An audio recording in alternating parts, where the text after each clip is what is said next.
अध्यक्ष महोदय, सन्मान्य सदस्य प्रवीणजी दटके साहेबांनी ESICच्या मेडिकल कॉलेजसाठी नागपूरमध्ये जी काही प्रस्ताव झाला आहे त्या प्रस्तावाला विलंब होतोय आणि त्यामुळे एकूणच त्याच्यामधला करार आणि त्या कराराच्या बरोबर प्रत्यक्ष अंमलबजावणी कधीपर्यंत करणार आहात आणि त्याबद्दल आपली भूमिका काय अशा पद्धतीचा प्रश्न विचारला. खरं तर याच्याबद्दल सरकार सकारात्मक आहे. आपण सांगितलं त्याप्रमाणे ESIC अंधेरीला जशा पद्धतीने मेडिकल कॉलेज आपलं सुरू झालं तशा पद्धतीने इथं होण्याबद्दल सुद्धा सकारात्मकता आपण दर्शवलेली आहे.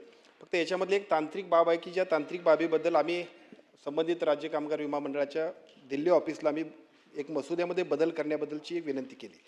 राज्य कामगार विमा योजनेतनं त्याबद्दलचं महामंडळाला कळवलं आहे. त्याचं कारण असं आहे की आपल्याकडे आता राज्य कामगार विमा योजना जी रुग्णालय अंधेरी आहे त्याच्यामधलं जे काय आपण राज्य कामगार विमा महामंडळास हस्तांतरित केलं तेव्हा शासनाच्या कर्मचाऱ्यांचं डीम्ड डेप्युटेशन जे आहे ते असताना वेतन न मिळणं व त्यामुळे कर्मचाऱ्यांनी संपावर जाणं तसेच निवृत्ती वेतन मिळण्यास विलंब होऊन कर्मचारी उच्च न्यायालयात जावे लागणे अशा पद्धतीच्या घटना घडल्या.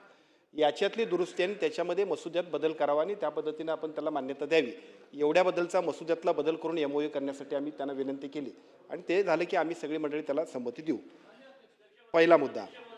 आता दुसरा त्याच्याबरोबर आपण दुसऱ्या दोन विषयावर विचारलं की आपल्याकडे आत्ता जे काही कर्मचारी आहेत त्या कर्मचाऱ्यांच्या बरोबरीनं इथं आपण ESICच्या एकूण हॉस्पिटलमध्ये कशा पद्धतीनं काम चालतं आहे. माझी आपल्याला विनंती अशी आहे की यापूर्वीच्या ESICच्या एकूण कामकाजामध्ये जी काही थोडीशी दुर्लक्ष होतं परंतु मी निश्चितपणाने सांगेन की आता गेल्या वर्षभरामध्ये गेल्या 10 वर्षात कोणी व्हिजिट दिल्या नसतील एवढ्या व्हिजिट आम्ही दिलेत. पेशंटची संख्या वाढवण्याबरोबर IP आपल्या हॉस्पिटलमध्येच दुरुस्त व्हायला पाहिजे. त्यासाठी ऑपरेशन थिएटरची आपण तिथं सुरुवात केली. आता नवीन आम्ही डायलिसिस युनिट तिथं आपण सुरू करायला लागलो आहे. बाकीच्या सगळ्या NICU बाकीच्या सगळ्या युनिटची सुद्धा आपण चांगल्या पद्धतीनं सुधारणा करतो आहे आणि त्याच्या माध्यमातून सगळी जी आपली हॉस्पिटल्स आहेत आणि आपल्या सगळ्या डिस्पेन्सरी आहेत त्या सगळ्यांच्या माध्यमातून लोकांना राईट सर्व्हिसेस विशेषतः IPना मिळण्याबद्दल आम्ही प्राधान्यक्रमानं काम करतो आहे. त्याच्याही पलीकडे जाऊन आता आम्ही हे जे सगळं काम करतो आहे त्याच्यामध्ये महात्मा फुले जीवनदायी योजना जी आपल्या सरकारची महत्त्वाकांक्षी योजना आहे ही सगळ्या हॉस्पिटलमध्ये आम्ही कंपल्सरी लागू केली की ज्याच्या माध्यमातून एवढी चांगली इन्फ्रास्ट्रक्चर केवळ IP पुरती नाहीत तर IPच्या बरोबरीनं जनरल लोकांना सुद्धा ती उपयोगाला यावी यासाठी त्याची सुद्धा आपण सुरुवात केलेली आहे आणि त्याचे रिझल्ट चांगले मिळायला लागले. आपलं म्हणणं अगदी बरोबर आहे कारण यापूर्वीचा ESICचा अनुभव तुमच्या इतकाच आम्हा सगळ्यांना होता परंतु आता मात्र ज्या पद्धतीनं आम्ही गतीनं काम करतोय 20% पेशंट 25% पेशंटची संख्या वाढली आहे.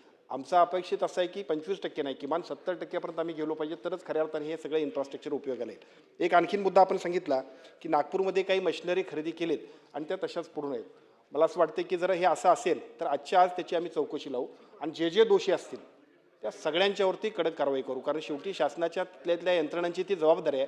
दुर्दैवानं आल्यानंतर त्या मटेरियलबद्दल ते जर काय काम करत नसतील तर त्याच्यातले जे दोषी असतील त्यांच्यावरती आम्ही कारवाई करू.